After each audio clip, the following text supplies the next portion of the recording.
estamos aquí con mi amigo Tiberio Sánchez. ¿Qué tal? Mucho gusto. Y pues ahora le vamos a hacer una pequeña, ahora sí que entrevista, para ver si nos puede platicar un poquito de lo que es su vida. Vamos a empezar ahora sí que por su niñez. Ok. Platica un poquito de su niñez y cómo fue eso creciendo, esa inquietud por el misterio, por el conocer, por el saber, ¿no? Tantas cosas que nos rodean. Y cómo fue ese entronque donde se unen ahora sí que el misterio y la búsqueda de algo por querer saber qué es, y se topa con lo que es el fenómeno OVNI. Entonces, a ver qué nos puedes platicar, Tiberio. Oye, Mario, pues muchas gracias, la verdad, aquí en este programa me haces una pregunta muy profunda, acordarme de mi niñez. Y sí, mira, desde muy pequeña a mí me gustaron los misterios. Mi abuela materna, allá en los ranchos en Michoacán, donde vivíamos, me contaba de la aparición de brujas, las bolas de luz, los fantasmas en aquella época. A mí me fascinó mucho esos temas, los quise investigar. Después, mi padre, un hombre muy estudiado, un ingeniero industrial, pues yo le confiaba todo y él me respondía a todas las preguntas que yo le hacía. Y le fue a preguntar eso, oye papá, los fantasmas, eso no existe. Entonces me dejó muy, muy sorprendido por darme esas respuestas, sabiendo yo, sabía que sí existían. Ahora, mira, ya como a los 8 años, estaba yo en tercer año de primaria, una maestra por ahí nos comentó que había habido una noticia donde había aterrizado un platillo volador y que había bajado el tripulante y había dejado las huellas, y eso me dejó súper sorprendido, súper sorprendido. Entonces, saliendo de la escuela, inmediatamente fue el primer puesto de revistas. En esa época, más o menos, estábamos hablando de los años 77, 78, estaba en su apogeo la revista Contactos Extraterrestres. 77, 78, ¿qué edad tenías más o menos? Yo tenía 8 años cuando estaba en tercero de primaria. Ahí era 1976 más o menos. Y la revista empieza precisamente en diciembre, los primeros números. Entonces empecé a coleccionarla. Hasta la fecha tengo los 145 fascículos. Los tengo ahí como algo verdaderamente pues digno de apreciarse, de verdad. Esa revista es de lo mejor que ha habido en cuanto a investigación del fenómeno OVNI, con las grandes estrellas de investigación OVNI, los ufólogos. Y mira, por ahí mi abuelo en paz descanse, era masón de grado 33. Él fue secretario de Lázaro Cárdenas. Y en alguna ocasión fue a visitarnos a la casa y empezó a platicarle a mi hermana acerca de la Atlántida, acerca de las naves, de cosas pues que a mí me dejaron fascinado. Yo platiqué con mi abuelo y sí, efectivamente así hubo otra humanidad. Entonces, pues me quedé muy fascinado en esas cuestiones. Pues dije, mire, yo me voy a investigar el fenómeno OVNI. Y me puse a estudiar decididamente matemáticas, física y química, porque yo pensaba que ahí iba a estar la solución del fenómeno OVNI. Me puse a estudiar química, física, matemática, ya profundamente, química nuclear, física nuclear, cosas así, porque yo desde joven decía, ahí yo quiero descubrir el secreto del fenómeno OVNI. Posteriormente, obviamente, ya empiezo a adquirir libros que poco a poco fueron creándose esa biblioteca de la que quizá en algún momento les vamos a hablar. Poco a poco fui buscando volúmenes, se me hizo una especie de fascinación de buscar libros y leerlos además, y el establecer analogías, cosas que se repiten en el fenómeno OVNI y que no podemos dejar pasar por alto. Son informaciones que no pueden quedar escondidas. Hay libros de contactados que tuvieron una edición muy pequeña, un tiraje muy pequeño, y sin embargo tienen datos específicos muy importantes que si los olvidamos, pues se va a retrasar mucho la investigación OVNI. Ahí, Mario. Sí, no sé qué más quisieras preguntarme en este aspecto, mira.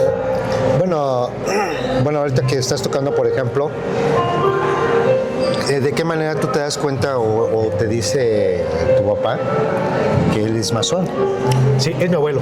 Ah, tu abuelo. Mi abuelo, así es. Pero ¿en qué momento, o cómo tú sabes, o cómo tú entiendes eso en ese momento? Mira, que eres masón? Él te platicaba, él te decía que era eso. Mi abuelo nunca me dijo que masón, ni a mi hermana me acuerdo que le dicho. Sin embargo, él tenía una biblioteca donde había muchos libros de masonería. Okay. Y había como las bandas. Las bandas que usan los mandiles. Ajá. Y por ahí tuve un tío que también fue llamado a la masonería por parte de mi abuelo, y él me contaba, me decía, no, tu abuelo masón. Y por ahí vi en los archivos de mi abuelo, que pues su oficina que él tenía, unas fotografías donde lo vi ya con los trajes masónicos. Pues dije, pues sí fue masón mi abuelo. Decían que los masones son los que gobiernan el mundo, los presidentes son masones, ¿verdad? Lo que se dice. Y sí, mi abuelo fue secretario de Lázaro Cárdenas. Él trabajó, tuvo un alto cargo en esa época, fue presidente municipal de Los Reyes, Michoacán, de Apatzingán, Michoacán. Okay. Entonces, parte de su biblioteca yo la rescaté. La que tú tienes. Parte, así es, tengo libros de masonería de 1890, muy buenos. Libros, de masonería simbólica. Bueno, en general me ha fascinado a mí los libros, y más los libros misteriosos. Claro. Entre ellos los de masonería y los de ovnis, obviamente, sin dejar a un lado los de tipo paranormal. Oye, Tibre, pero entonces, digamos, ¿nunca buscaste la masonería?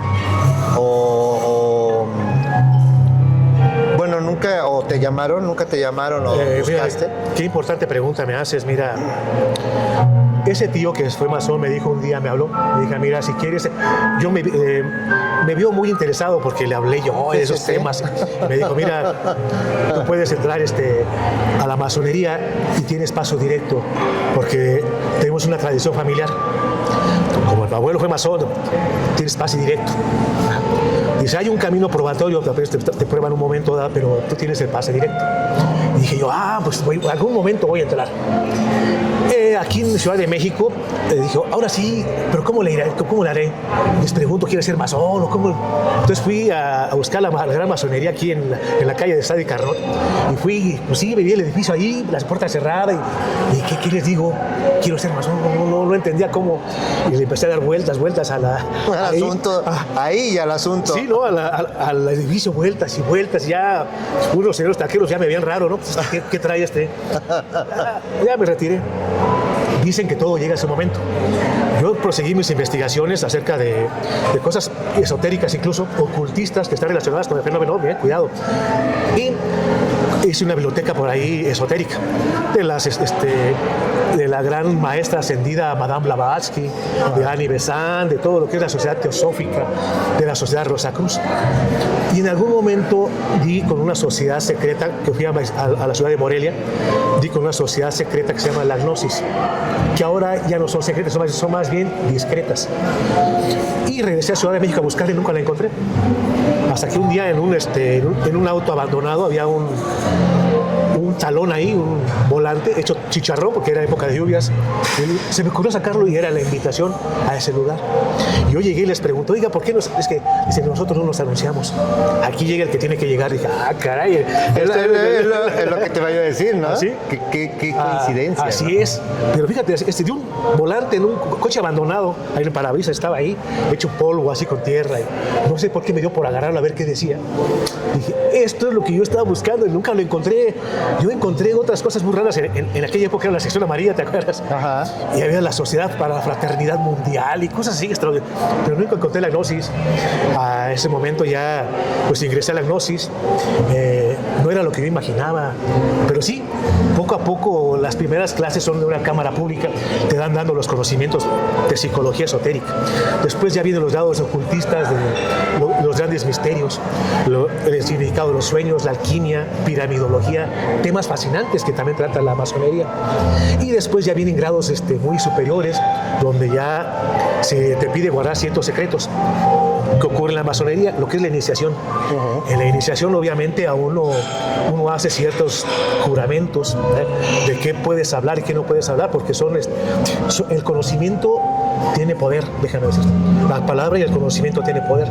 Si tú hablas estas enseñanzas que te van a dar así y las escucha otro y las usa para mal, puedes provocar males en la sociedad grandes. Claro. Y así a ti se te cobra de manera karmática. Entonces hay que tener mucho cuidado en eso. Claro.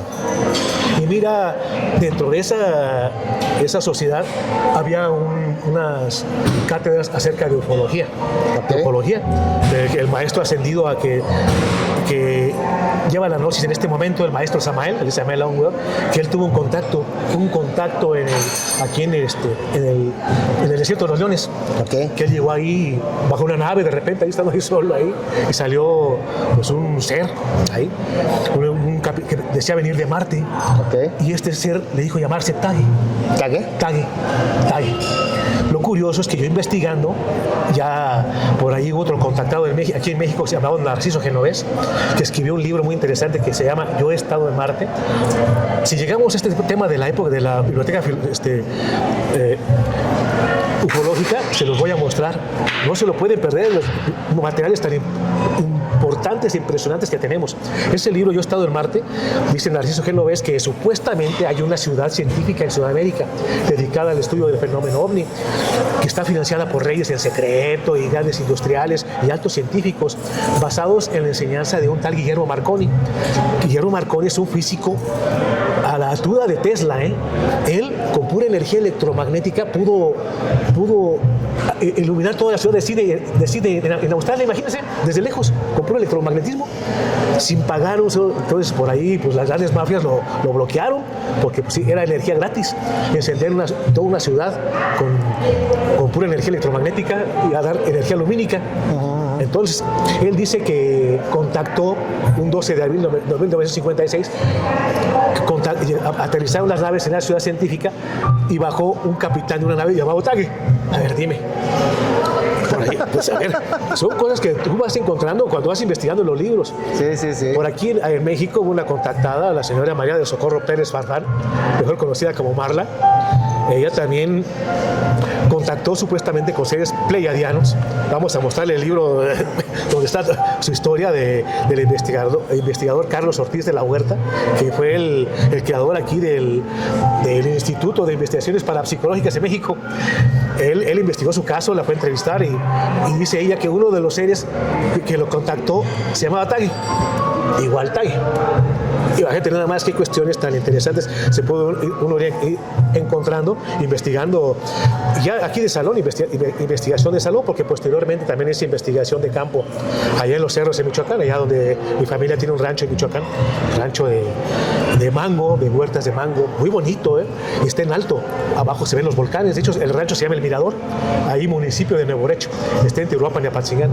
Ahí ocurrieron cosas muy extrañas, ocurrían apariciones de fantasmas, de bolas de luz, hasta que un día hice una investigación y tuve un encuentro para mí espantoso, una noche espantosa con el fenómeno orbe. Bueno, espantoso en el sentido de que no lo comprendiste, se espantó, ¿no? Sí, que no lo comprendí, y al mismo tiempo los animales de granja estaban todos se hechos alebrestaron, ¿no? un miedo espantoso, o sea, totalmente desbordado. Y ahí no tenemos vecinos. Los vecinos más cercanos están 1 kilómetro abajo, hacia una vía del tren que pasa de Uruapan a Apatzingán. Hay una miscelánea y una ristra de casitas de los ferrocarrileros. Y 1 kilómetro arriba hay una especie, otra tiendita arriba y una cancha de básquet, ¿no? Todo lo que hay ahí. Oye, Tiberio, pero por ejemplo, del lugar donde fuiste de los masones, Ajá. ¿cuánto tiempo permaneciste ahí? Ahí duré alrededor de 20 años. 20 años. 20 años. Duré... Entonces en esos 20 años, vamos a decir, no me des, Sí. digo, si quieres lujo de detalle, Sí. pero entonces vamos a decirlo así, ¿se podría decir que acabaste en los niveles o cuántos te faltaron, Tiberio? Hay varios niveles de los que sí puedo hablar, que son cámara pública, obviamente. Luego sí otra cámara, que se llama primera cámara, de muchas conferencias. Y después ya viene una cámara muy tremenda, se llama la segunda, preparación para la segunda cámara. Y luego viene la pesada, la que es la segunda cámara. En la segunda cámara ya te pasan muchos secretos. Hay una cámara, yo llegué hasta aquí a la segunda cámara. Hay una cámara posterior que se llama la tercera cámara, pero en esa cámara casi nadie llega, porque en esa cámara ya debes haber aprendido, se los voy a comentar aquí, a salir de manera consciente de tu cuerpo físico, en manera astral, tu espíritu. ¿Ah? Entonces Entonces ya ellos se reúnen en el mundo astral. Nos vamos a ver tal día. Ya la reunión ya no es aquí, sino es allá. Exactamente. Esto es muy poca gente tiene esa preparación. Ahorita a nivel en lo que estamos en el planeta Tierra, muy poca gente tiene esa preparación. Ya verlos en la región astral. Y ya de ahí sigue otro. Que yo sepa, no. Okay. Pero posiblemente.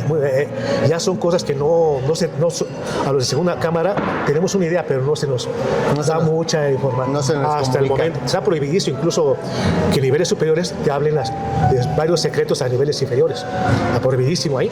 Entonces tenemos una idea más o menos por ciertas cuestiones por ahí que luego les llegaré a explicar. Y ya mira ahí cosas impresionantes.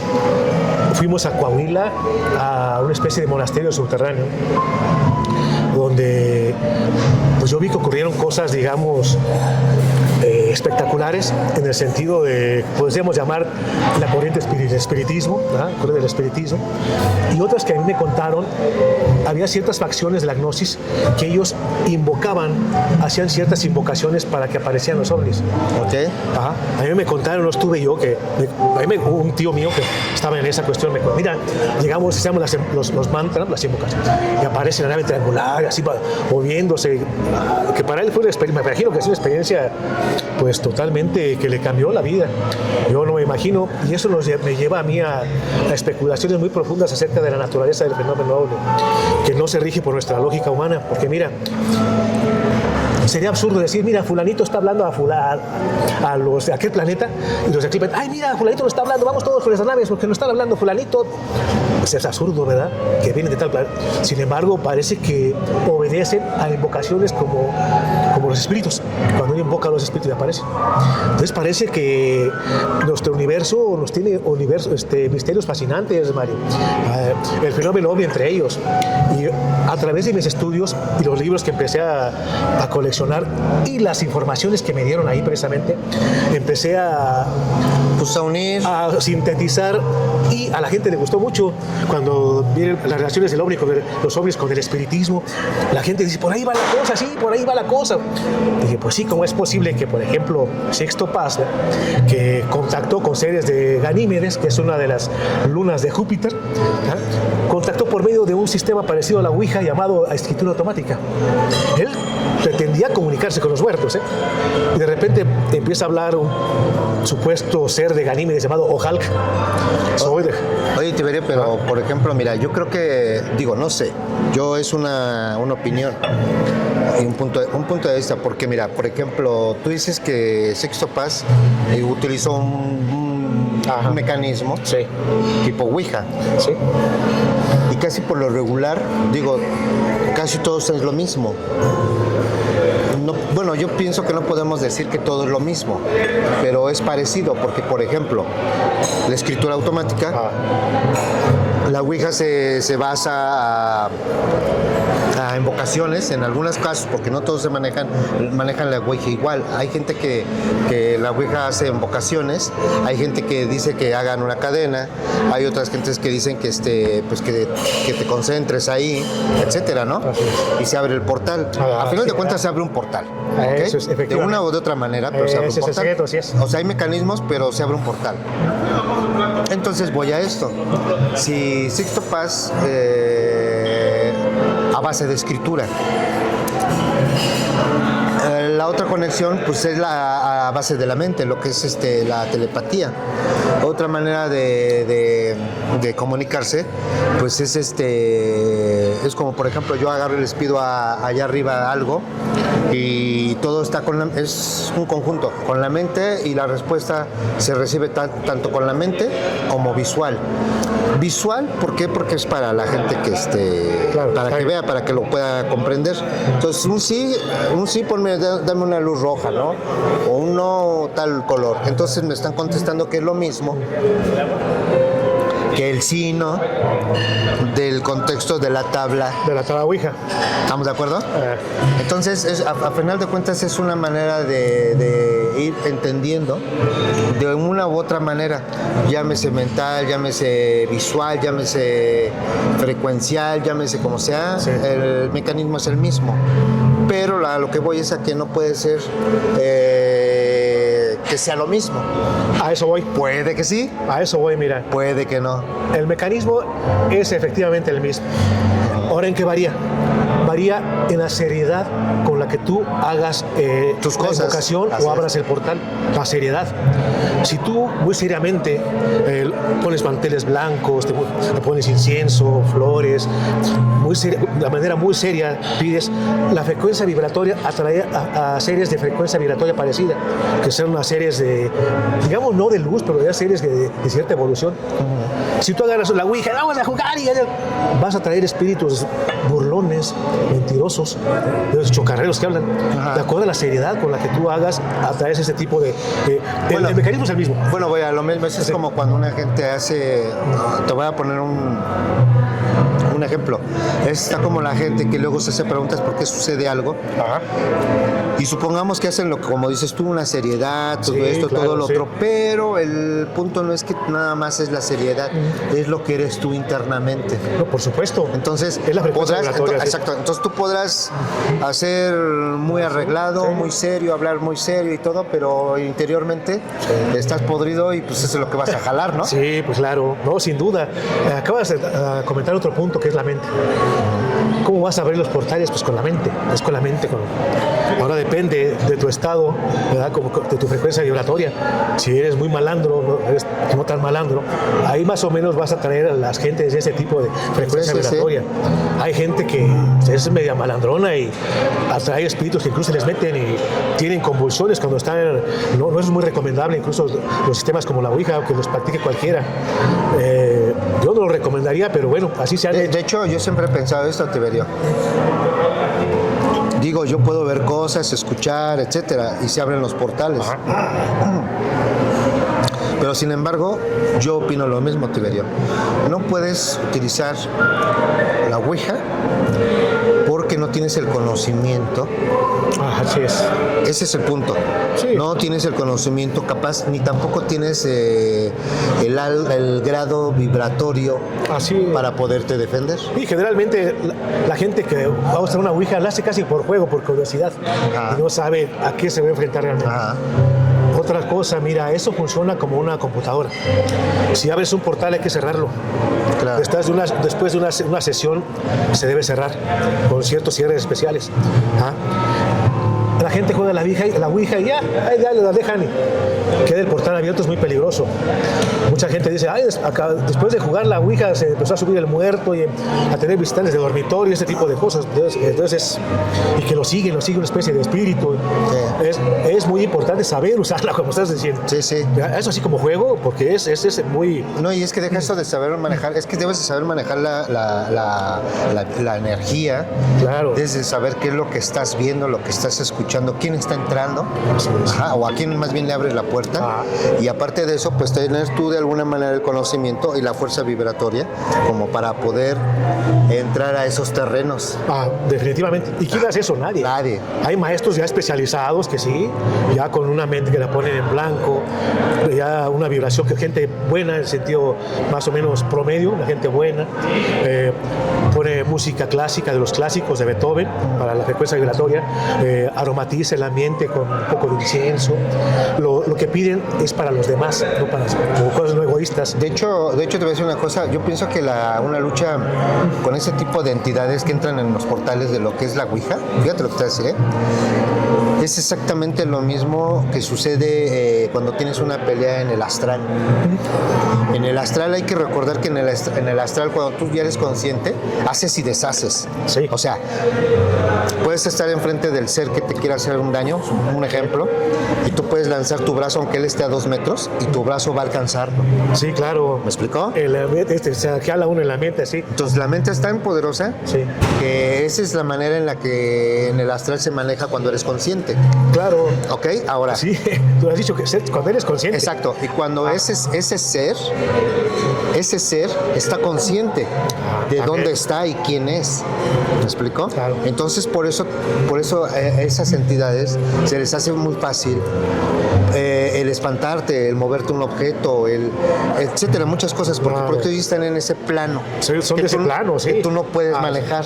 Apenas tú entraste ahí nuevo, apenas estás viendo cómo te manejas ahí. Exacto. Hay gente que entra al astral y no se ha dado cuenta que entra al astral. Exacto. Hay varias técnicas que nos han enseñado. Así es, sí, Tú ves sí. que Sí, es que yo te platico porque yo me pasaba en el una de las astral. técnicas cuando es que en el astral ocurren cosas que no ocurren en el mundo físico. Así es. Por ahí me decía una persona que entró al astral y no se había dado cuenta que había entrado al astral. Entró a su oficina y tenía unos cenicerios de mariposa. Entonces empezaron a volar. Entonces dice, eso no puede suceder en el mundo físico, en el real, ¿no? Sí, empezaron a volar y dije, estoy en el astral. Una manera de comprobar que estás en el astral es jalarte un dedo, se jala. Das esto y si se hace como hule, estás en el astral. Y si no, estás en el mundo físico. Son técnicas que estoy pasando. Mira. No me espanto cuando yo dije, ay, en la torre. Caray, estoy en el astral. Y tienes que estar observando eso cuando ocurre algo que no es común. No es común, exacto. Así es. Entonces, mira, tú dirás, bueno, ¿qué tiene que ver la Ouija con el fenómeno ovni? Pues mira, bastante está relacionado los dos. Todo está fenómenos. relacionado. Así es. Ya vemos cómo incluso por parte de la Ouija, pues se creó todo un movimiento religioso llamado la Misión Rama, que acapó mucha gente, y los seres de Ganímedes y otros del planeta Apu, que se comunicaron allá en Perú, pues pasaron ciertas técnicas para abrir portales. Apu es el que, si no mal recuerdo, pues digo, no sé cuántos hayan sido contactados con Apu, sí, pero me imagino que es un peruano, uno delgado, moreno, donde yo recuerdo que hablaba que le decían a él, ¿no? Ajá. Que incluso que él como humano podía, incluso si él sabía cómo, sí, incluso él podía iluminar el planeta completo. Me imagino, sí. Sabiendo cómo, pero sí, que él, claro. o sea, dando a entender que él podía hacerlo. Sí, debe ser, mira, hay tantos misterios. Un simple gramo de materia puede iluminar la Ciudad de México durante mucho tiempo, sacando toda la energía que tiene ese gramo. Así es. Que apenas estamos vislumbrando eso en la física nuclear. Apenas cuando dividimos un átomo, nada más al dividirlo, se genera una cantidad, es la bomba nuclear, nada más al dividirlo. Pero si lo dividimos completamente, es una cantidad de energía descomunal. Por eso, por la velocidad de la luz al cuadrado, acuérdate, la fórmula. Oye, Tiberio, bueno, pues digo, historias hay muchas y, sí, claro, y muy fascinantes todas, ¿no? Pero yo te voy a preguntar algo que digo, para no salirnos ya, porque ya nos salimos un poquito claro. pero yo te voy a hacer una pregunta, Tiberio. Digo, aunque no me digas nombres ni nada, nómbrame con números, no con nombres, números. ¿A cuánta gente has apoyado con una información como lo que es el fenómeno ovni o paranormal? Mira, pues ahora sí que te puedo decir que bastante gente. No podría contaros en este momento, pero bastante gente, porque mira, estas sociedades también son para ayuda para la humanidad, y mucha de esa ayuda debe ser incluso de manera secreta. Tú puedes ayudar por así, por acá, ayudándolos, mandándoles buena vibra, de manera secreta, altruista, se llama eso. Ajá. Entonces, uno debe andar eso cuando andas en logias, digamos, de la mano derecha o logias blancas, porque hay las logias de la mano izquierda y logias negras. Okay. Entonces, cuando es para el bien de la comunidad más que para ti, se está manejando a las logias blancas. Claro que sí. La información del fenómeno ovni pues se les da a muchas personas. Las investigaciones que he hecho, ya sea por excavaciones que han dado en Veracruz, en Michoacán, Chiapas, pues he tenido experiencias muy interesantes. Ahora sí que tú sí eres, como luego a veces hablamos y decimos, ahora sí que realmente un investigador de campo. De alguna manera. Y también soy de... Yo no creo que de una manera. No, bueno, pues eres investigador de campo. Sí, porque también me gusta investigar por los libros. Claro. Salón, pero a lo que voy es a que tú sí eres completo. Tú sí estás completo. Tío. Bueno, pues pretendo salir al campo y al cerro. Pero sí, lo haces, ¿no? Sí, Hay mucha gente que está esperando a que llegue la información y dicen, se hizo un hoyo en Veracruz. Pues vamos a Veracruz a buscar el hoyo, ¿no? Sí. No, tú eres una persona que por lo que he platicado contigo, te intuye, te nace y dices, vamos a tal cerro. Así es. Y sorpresa, ¿no? Resulta que sí encontraste algo, ¿no? Y desde niño tuve esas curiosidades y la suerte de que mi familia, pues, de Michoacán, y tenía ranchos en Michoacán, tanto de familia paterna como materna. pues allá en el cerro y todo ocurren cosas pues extraordinarias que en la ciudad ya se escucha muy poco. Las brujas, que los chupa las brujas, relacionado también con el fenómeno ovni, las bolas de luz, que los muertos. A mi abuela se le subía el muerto y le indicaba dónde estaba un tesoro. Ella fue a excavar y se las ahogó. En los hogares, envenenarse con la gasificación del oro y la plata, el mercurio generalmente que se utiliza para amalgamar el oro y la plata, sale y te envenena y te puedes morir en el instante. Ella en la ahogó, estuvo excavando y estuvo a punto de sacar, pero ella le hablaba al muerto. Entonces ella, prácticamente mi abuela materna fue la que me metió en todo esto.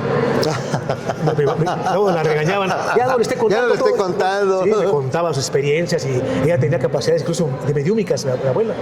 Sí, no, y por eso me interesé yo mucho. Y se me hacía raro que la gente con mentalidad científica como mi papá, Sí, no, cerrados, eso no. aunque yo decía, pues está evidente, ¿por qué dicen que no? Ahí está. Hasta que un día llegó mi papá con en el periódico 1+1, ¿de acuerdo? Y me dijo, mira, esto sí es un ovni de verdad. Si no, este sí es verdad. Y ya me fijé, y era el aterrizaje en la Unión Soviética de una nave y que salían unos seres gigantes. Yo estaba ahí y recorté, ya lo tengo el recorte, lo recorté ya para que mi papá me haya dicho que este sí era verdad. No, pues yo creo que sí. Muy científico y escéptico, dije, entonces, ¿por qué dicen que no? Basta con que uno sepa que ya se acabe el mito de que no es cierto el fenómeno ovni. Y así fui investigando, fui recabando más libros, fui coleccionando revistas. Después salió la revista Reporte OVNI, poco después salió la revista Contacto OVNI, las dos de Mina Editores. Okay. Sí, la primera fue de 62 y la segunda fue de 120 fascículos, pero la segunda tuvo una edición especial de temas, se llaman ediciones especiales de hombres de negro, de ovnis siniestrados, de abducción, o sea, ediciones especiales, muy buena, la verdad, fue de las últimas revistas buenas ya aquí en México. Y pues investigué a los principales ufólogos de la época, ya no se diga los libros de don Pedro Ferriz, uno de los primeros libros que leí, el pionero en la ufología en México, el de Un Mundo nos Vigila, donde él hace una recabación de todos los casos que él manejó en la XHCC, tenía un programa de radio que duró un tiempo, Un Mundo Nos Vigila, y hace una recopilación. Uno de los más casos fue el caso de Antonio de los Santos, ¿verdad? En 1975, que ese sí, mira, gente que lo observó, observaciones por radar, del secuestro de un piloto que venía desde arriba del lago de Tequesquitengo, y 3 ovnis se le pegan a la avioneta y toman el control de la avioneta. Se acerca a la Ciudad de México, pues lo capta el radar de la Ciudad de México. Este caso es importante que viene ahí en este libro de Un Mundo Los Vigila, porque trae un caso de hombres de negro. Okay. El caso fue tan sonado que incluso vino el ufólogo número 1, Joseph Allen Hynek de Estados Unidos, se entrevista con Pedro Ferriz y llaman a Carlos de los Santos para entrevistarlo. Vamos a entrevistarlo aquí, ya lo están esperando y no llega. Entonces Carlos de los Santos habla muy espantado por teléfono que se le aparcó un coche negro a la salida del Hotel Imperial, ahí en Paseo de la Reforma, y que unos tipos altos vestidos de negro lo amenazaron, que no puede decir nada.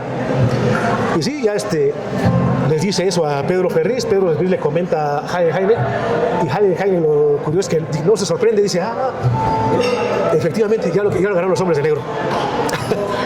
Ya no se pudo hacer esa entrevista, ya no llegó Carlos Antonio de los Santos. Eso es su libro. Y el otro, el otro, pues muy interesante, el otro libro de los ovni y la arqueología de México. Okay. Ese me gusta mucho porque a mí me gustó las excavaciones arqueológicas también, me han gustado, relacionadas también con el fenómeno ovni. En Veracruz por ahí encontré una tumba de un gigante y unas piezas, ídolos con la forma de Ultraman, imagínate nada más. Eso nosotros lo sacamos ahí. Pero te hablo de este libro de la arqueología de México. ¿Eso cuándo lo sacas? Eso tiene ya como unos 15 años, que en Veracruz, en un pueblo llamado Hueytepec,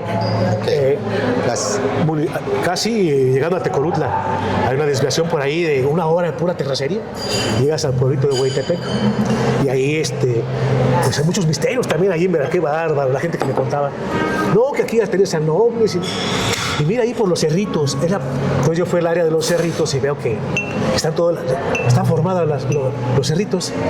No, pues esto son pirámides. Empezamos a excavar y sí le dimos con los escalones de la pirámide. No, pues tremendo. A un costado pues empezamos a excavar, yo imagino que era un panteón prehispánico, porque salieron huesos y muchas piezas arqueológicas. Una de ellas fue un gigante, bien gigante ahí, tremendo. El fémur, el maxilar, impresionante. Y junto ahí me encontré la estatuilla esa que yo le llamo Ultramano, el astronauta. Ahí precisamente. Desgraciadamente se perdieron esos huesos porque los dejamos ahí y yo tuve miedo de llevármelos porque de ida había retenes para esculcarse, había drogas, todo eso. Yo dije, imagínate si me encuentran con osamenta humana, usted que es narcosatánico, qué nombre. Dije, me voy a llevar el puro cráneo, a ver cómo me lo... Y ¿De qué tamaño era, Tiberio? No, el cráneo estaba grande, así. Yo me acuerdo la quijada, se ve impresionante, aquí los dientes. Grande. Me voy a envolver y me lo voy a llevar. Y fuimos al día siguiente, nada de huesos, nada, limpiecito, ¿no? Estuve como un mes ahí. Hice amistad con la gente del pueblo, fui a las fiestas y me eché unas copas con la gente grande del pueblo y ya me comentaron. Me dijeron, no, que sí, que pues hay muchas pues gente que tiene prejuicios, ¿no? Así de que pensaban que yo se iba a dejar una maldición al pueblo, lo que yo andaba haciendo, excavando. Entonces lo que hicieron fue que recogieron los huesos y le dieron cristiana sepultura en el Panteón Moderno.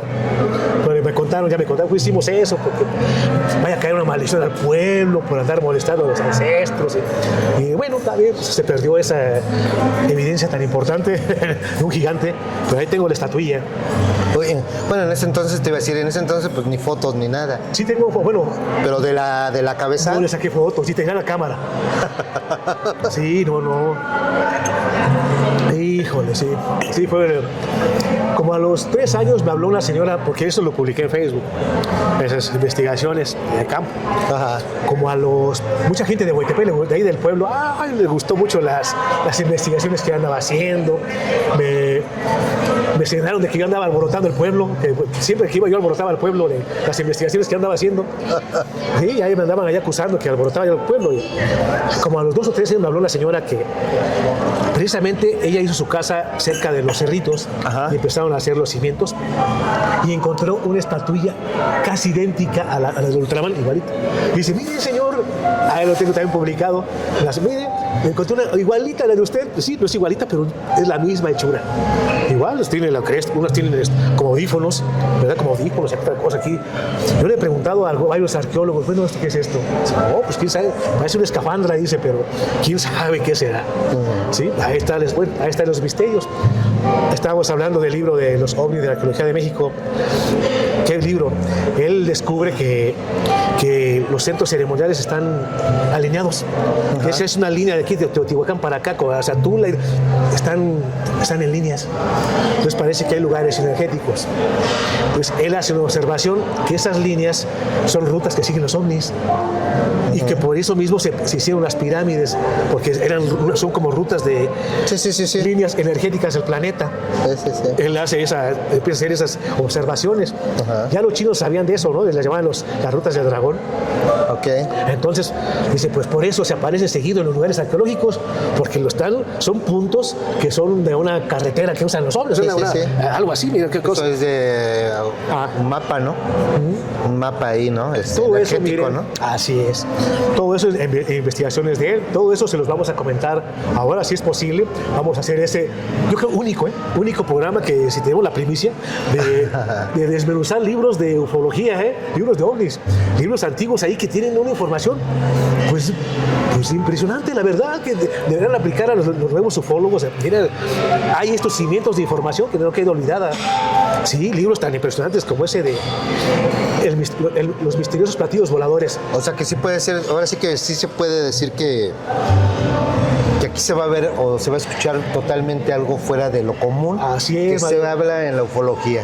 Así es. ¿Por qué? Porque la mayor parte, digo, por lo que yo veo o entiendo, muchos tienen los mismos libros. Vamos a ponerle de los 50, vamos a poner un ejemplo, 50, 60, 70, y son ediciones que se reeditan o no sé, vuelven a salir, ¿no? Algunos no han sido reeditados, quedan ahí en el... Pero vamos a poner un ejemplo, entonces de toda esa gente es lo que tienen, y me imagino yo que por lo que tú comentas, por ejemplo, es como, vamos a poner un ejemplo, como los libros masónicos, que digamos tú estás hablando de libros de 1865 tengo, fíjate, de 1865. Sí. Entonces realmente digo, de alguna manera lo que ustedes van a ver aquí y van a escuchar es totalmente diferente a las ediciones que estamos hablando de, que parten de este siglo, que pasó. Y algo diferente, porque yo no he conocido un programa de ufología o de ovnis, de desmenuzar la información que hay en los libros ya perdidos. Pero por ejemplo, Tiberio, ¿nunca has escuchado, digo, de tantos años para acá, de temas y temas, y habló fulano y habló perengano? Sí. ¿Qué tan profundo, qué tan cierto de un nivel de conocimiento es lo que presentan a lo que no presentan, Tiberio? No sé, dame un parámetro. Lo que se pone normalmente en los medios, ¿qué te gusta que te están dando? Mira, ¿Un 10%, un 20%? En los medios te están dando un 5%. Sí. Hay cosas que no se hablan del fenómeno ovni, que están relacionadas ya con el tema conspiranoico. Ajá. Incluso por ahí volvemos a Joseph Allen Hynek, el investigador que le llamaron el número 1 en Estados Unidos. Sin embargo, cuando sale el proyecto Libro Azul, hay muchos investigadores que quieren, se meten de lleno a investigar el fenómeno ovni y se dan cuenta que Joseph Allen Hynek, él había sido agente de la CIA. O sea, sí, que era parte de, ¿no? Entonces se dan cuenta que Joseph Allen Hynek estaba encargado de que la información ovni no se pasara más allá, de mantenerla nada más hasta cierto punto. Lo acusaron de eso, de que, así es, que mantenerla al público únicamente con cierto tipo de información. Definitivamente. Y si es así, porque de hecho, mira, es como cuando fue Mora, que estábamos platicando, me pregunta él que qué es lo que viene para este año. Pues es el año de la desinformación. Sí. Ahora, efectivamente. De eso te estoy hablando de que apenas hace unos meses, ¿no? Supuestamente es de desclasificación, pero me preguntó ¿cómo se llama? Miguel Mora. Oye, ¿qué? Y le digo, pues viene la desinformación. Sí. Eso que te estoy diciendo yo ya lo sé desde más atrás. ¿Por qué? Porque, por ejemplo, te voy a decir, Jesús Becerra me preguntó también, oye, Mario, dice el periodista, sí. Jesús Becerra, Perseo Becerra, me pregunta. Perseo, sí, sí. Y me dice, oye, dice, ¿y qué viene para para lo que viene en el fenómeno ovni? Y en ese entonces le dije, pues viene la desinformación. Sí. Sí, efectivamente. ¿Y qué es lo que está ahorita? De hecho, el fenómeno ovni, desde su aparición, empezó la desinformación. Sí. Desde sus inicios, recuerdan que el hecho que dio apertura a la época moderna del fenómeno ovni fue el avistamiento del Kenneth Arnold, aquel 24 de junio de 1947. Poco tiempo después sucede el estrellamiento de Roswell. Y sí, que algo cayó y no sé, y de repente se cerró todo. Todo se cayó, toda la información. Ahí empezó la censura. Bueno, pero también no puede ser también un truco. Sí, sin duda. Un truco, ese es como cuando... Digo, ese es como un truco publicitario, ¿no?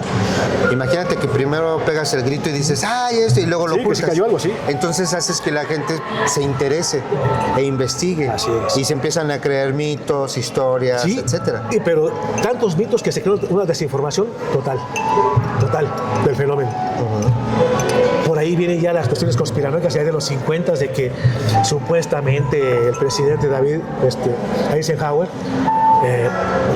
tuvo contacto con una raza alienígena que para pedir permiso para abducir ciertos humanos a cambio de supuesta tecnología. Supuestamente, parece ser que los engañaron los extraterrestres. De ahí surgen historias ya conspiranoicas, obviamente, de que hay bases subterráneas en Dulce, Nuevo México y otras donde supuestamente se están haciendo una especie de experimentos, hibridaciones de una raza extraterrestre con la humana, experimentos genéticos pues medios horrendos, la verdad. Se habla mucho de eso. Ya en el tema conspiranoico del fenómeno ovni, de las sociedades secretas, tema muy delicado incluso, igual que el fenómeno religioso con respecto al fenómeno ovni. Entonces son temas que...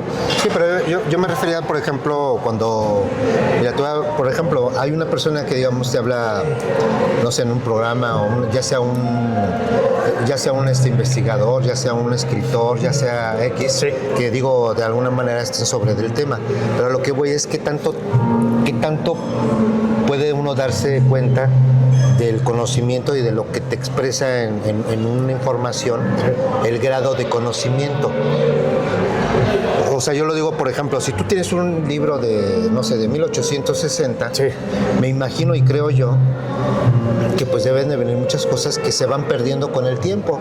sin duda. Entonces, cuando llegas al 85, a los 90, a los 2000, pues ya esa información se fue en el olvido, vamos a decirlo así, porque se va ocultando, sin querer queriendo se va perdiendo. Pero esa información siempre ha estado oculta, se me oculta de alguna manera. Ese tipo de informaciones que guardan las sociedades secretas, porque sociedades secretas hay desde el antiguo Egipto, que eran sociedades secretas que eran más de los faraones, nada más de cierto tipo de personas que han ido resguardando el conocimiento. Ese conocimiento que es patrimonio de la humanidad, precisamente cómo salir al astral, cómo ir evolucionando. La gente actual, desgraciadamente, no está interesada en los temas. Son para unos pocos nada más que se resguardan en ese tipo de sociedades que, pues, son cápsulas de conocimiento. Claro. Únicamente se les da una parte muy pequeña de la humanidad que lo busca, porque la demás gente, desgraciadamente, están pues, metidas en cuestiones mundanas de fútbol. Acabó la luz. Bueno, pues, le seguimos ahí próximamente. Bueno, vamos a cortarle.